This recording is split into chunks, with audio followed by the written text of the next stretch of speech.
Metode presipitasi.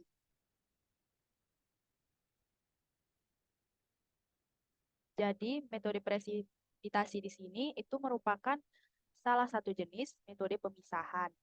Nah, yang mana di sini dia itu melibatkan suatu fenomena di mana zat yang dilarutkan dalam suatu pelarut, yang mana di sini pelarutnya itu pelarut organik, itu keluar dari larutan membentuk suatu endapan.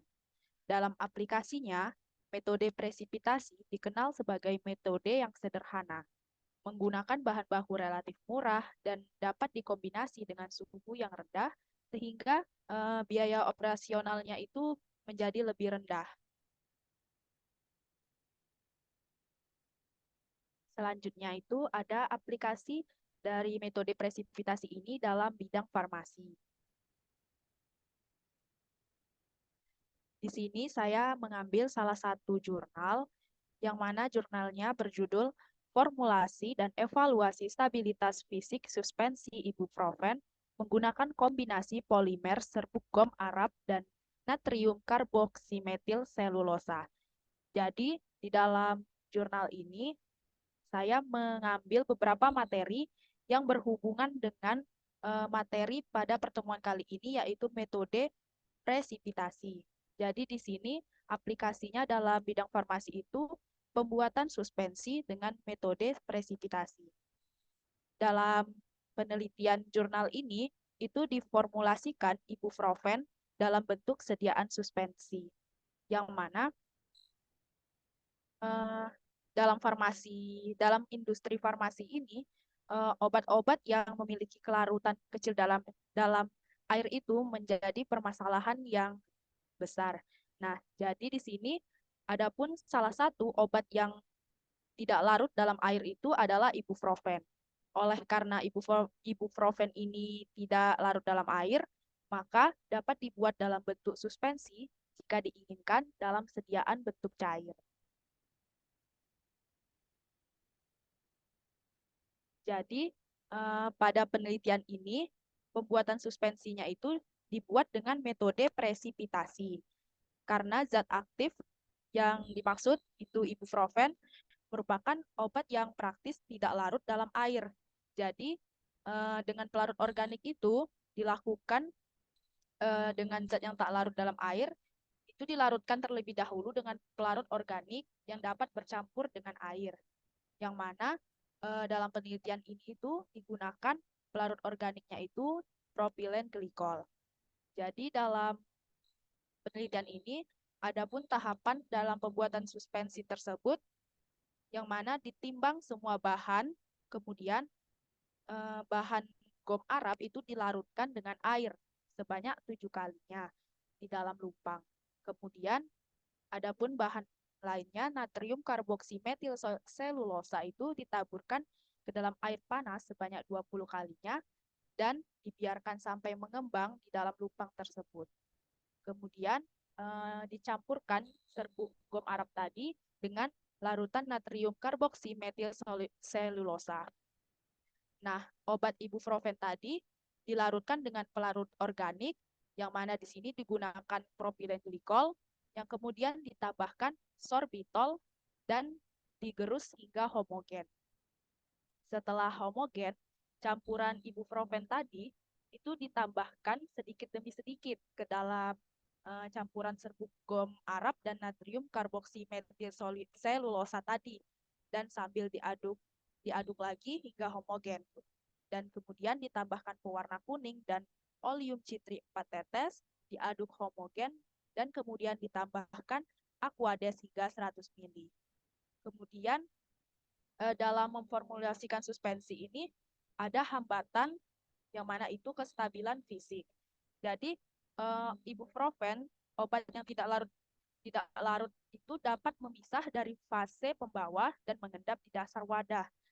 Jadi pengendapan dan agregasi tadi dapat menyebabkan pembentukan caking yang mana sulit untuk terdispersi kembali. Oleh karena itu, diperlukan penggunaan suspending agent untuk meningkatkan kestabilan fisik dari suspensi tersebut.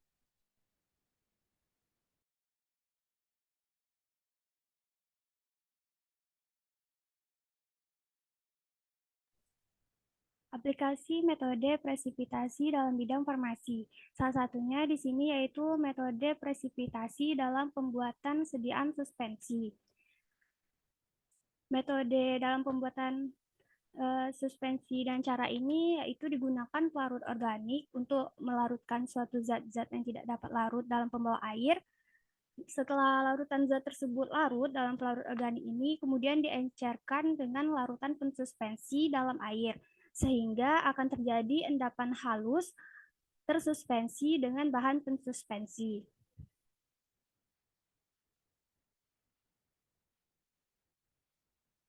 Di sini saya mengambil contoh sebuah jurnal tentang pembuatan nanosuspensi dengan metode presipitasi. Judul jurnalnya yaitu Kajian Jenis Bahan Penstabil dan Metode Pembuatan pada Pengembangan Sediaan Nanosuspensi untuk Penghantaran Agen Sitotoksik.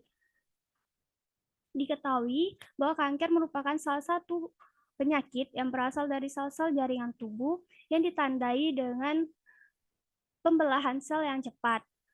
Di sini, salah satu bentuk nanopartikel yang banyak digunakan untuk pengobatan kanker dengan tujuan untuk meningkatkan bioavailabilitas obat yang lebih tinggi, yaitu adalah nanosuspensi. Nanosuspensi ini merupakan salah satu teknologi nano untuk sistem penghantaran obat atau drug delivery system. Nanosuspensi farmasetik digambarkan sebagai koloid yang sangat halus, bifasik, partikel padat yang terpisah dalam pembawa berair, dan distabilkan dengan surfaktan dengan ukuran partikel yang diperkecil, dengan tujuan untuk membuat laju disolusi yang lebih baik dan meningkatkan bioavailabilitas. Tujuan dari kajian ini yaitu untuk mengetahui pengaruh jenis bahan penstabil dan metode pembuatan dalam pengembangan sediaan nanosuspensi terhadap aktivitas agen sitotoksik. Ini adalah tabel hasil di mana pada tabel ini tertera beberapa zat aktif yang menggunakan metode presipitasi seperti kolesterol atau CSL, kurkumin, oridonin, dan yang lainnya. Nah, selain itu di sini juga tertera penstabil dari yang digunakan.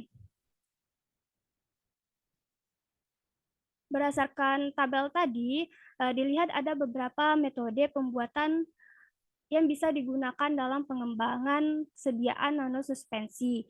Yang pertama itu ada metode top down dengan menggunakan high pressure homogenization, dan yang kedua itu ada bottom up dengan menggunakan teknik presipitasi. Nah, untuk metode bottom up dengan menggunakan teknik presipitasi ini caranya yaitu diawali dengan obat yang terlarut dalam pelarut organik atau disebut juga dengan tingkat molekuler obat, yang selanjutnya dilakukan dengan pengaturan nukleasi dengan berbagai cara. Nah, seperti penguapan pelarut, menggunakan gelombang ultrasonik, menggunakan cairan superkritis, dan yang lainnya. Nah, menurut pustaka, pemilihan metode di sini dapat tergantung pada karakteristik zat aktif yang digunakan. Nah, untuk zat aktif yang bersifat lipofilik, lebih banyak dipilih menggunakan metode bottom up atau presipitasi karena metode ini mempermudah proses pencampurannya. Namun, pada akhirnya, untuk menentukan jenis penstabil dan metode yang tepat untuk menghasilkan sediaan nanosuspensi yang baik ini, perlu dilakukannya optimasi. Sekian, terima kasih.